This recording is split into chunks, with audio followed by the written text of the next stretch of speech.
Les gens se rappellent que de tes wins, man. Les gens se rappellent que de ton succès, man. On se rappelle pas de tes échecs après ta carrière, man. Howdy les gars, j'espère que vous allez bien. Aujourd'hui, on va parler d'un topic très important. Un topic qui est vraiment pour les winners, quoi. Si t'es pas un gars qui est concentré pour gagner, qui t'emmène dans la vidéo, man. Ou mais si t'es un gars qui va apprendre à gagner, ça dit toujours dans ta vie que t'as toujours perdu, t'as toujours été pas bien, reste dans la vidéo. Aujourd'hui, tu vas apprendre un truc très important qui va t'aider pour ton futur, en fait. Et qui va te permettre de changer ta mentalité. Donc, le sujet de la vidéo ici, c'est oublie tes erreurs, rappelle-toi que de ton succès, en fait. Pourquoi je dis ça? On a tendance, en tant qu'humain, à se concentrer sur nos erreurs.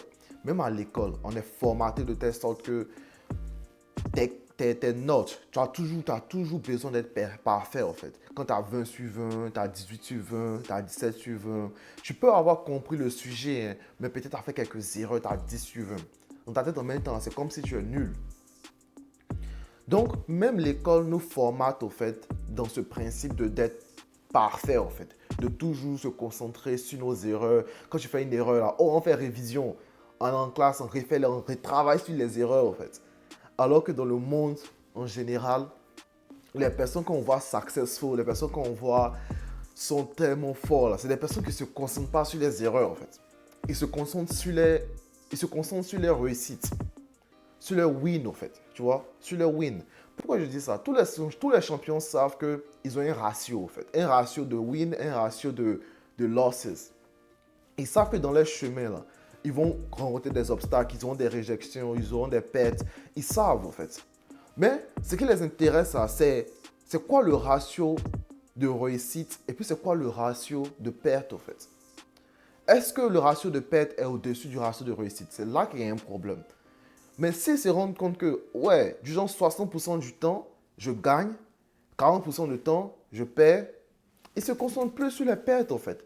Tout ce qui se concentre, c'est comment je vais gagner encore plus. Et pour pouvoir te concentrer pour gagner encore plus, tu te concentres sur ce que tu fais bien.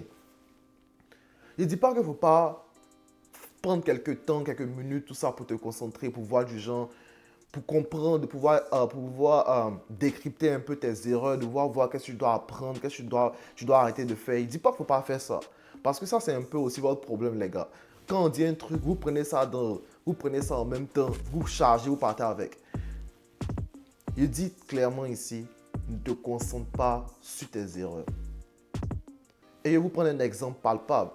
Tout le monde connaît Michael Jordan, meilleur joueur de basketball dans le monde entier pendant des années et des années. Pour certaines personnes, c'est le meilleur joueur all time, le GOAT. Tout le monde le connaît. Même Michael Jordan, il était comme nous tous au fait.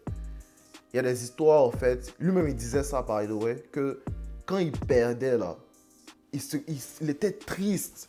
Il rentrait dans, comment on appelle, dans les vestiaires, il pleurait, il faisait des trucs comme ça. Il regardait les vidéos, il regardait. Donc, il n'a pas compris. Et c'est qu'il était rentré à la NBA, il avait fini à l'université. Donc, il est reparti jouer, comment on appelle ça, un friendly game, pick-up basketball avec ses amis dans son ancienne université, au fait. Et il parlait un peu de comment les gars de la NBA à Chicago, quand ils perdent, les morts, ils actent comme s'ils s'en foutent, au fait. Ils se lavent rapidement, ils sortent, ils sont partis. Alors que lui, il était là, il rumine sur le truc, il pense, il est triste, il rumine toutes les petites erreurs qu'il a fait dans le match. Donc, son coach lui a dit, il te dit un truc, tu ne pourras pas être un grand joueur si tu continues à faire ça, en fait. Il dit, tu peux te concentrer 10 minutes, 20 minutes, tu peux te concentrer sur tes erreurs, mais c'est tout ce que tu as besoin de faire, en fait. Une fois que tu as fait 10 à 20 minutes, tu as concentré sur tes erreurs, tu as pensé à tes erreurs, tu as vu ce que tu as fait de mauvais, que tu veux apprendre, tu as appris de ça, fini. Tu arrêtes de penser, tu te concentres sur le futur maintenant. Tu te concentres sur le prochain match. Comment tu vas être un meilleur joueur dans le prochain match. Et c'est ce que je veux vous faire comprendre ici, au fait. Parce que c'est important. Quand tu fais des erreurs, les erreurs vont arriver, au fait. Quand tu fais une erreur, 5 minutes, 10 minutes, 3 minutes, genre, tu penses rapidement au truc. Oh, il a fait cette erreur, il a fixé ça rapidement. Mais tu ne rumines pas l'erreur, genre, tu commences à être triste, ça change ton mood à cause de cette petite erreur-là, en fait. Donc, concentrez-vous, les gars. Si vous avez une tendance à faire ce truc, arrêtez. Parce que ça va vous empêcher d'être great, au fait. Ça va vous bloquer dans votre développement personnel, tout ça. Parce que même à la gym, tu fais des erreurs. Et quand tu fais une erreur à la gym, le lendemain, tu viens, tu apprends et puis tu fais mieux, en fait. C'est partout. Faut pas dire que non, c'est un athlète. Non, même en business, même à l'école, tout. Tu rumines tes erreurs à chaque fois, tu es triste, ça change ton mood, ça va t'empêcher d'être great.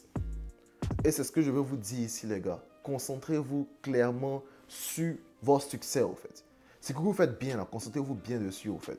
Quand vous avez bien fait un truc, oh shit, j'ai bien fait ce truc-là, comment je peux réutiliser ça dans différents aspects de ma vie, au fait.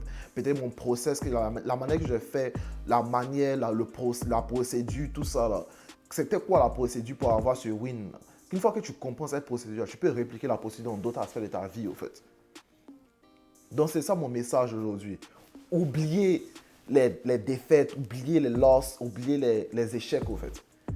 10 à 5 minutes, tu penses à ça, une petite erreur, tu oublies ça.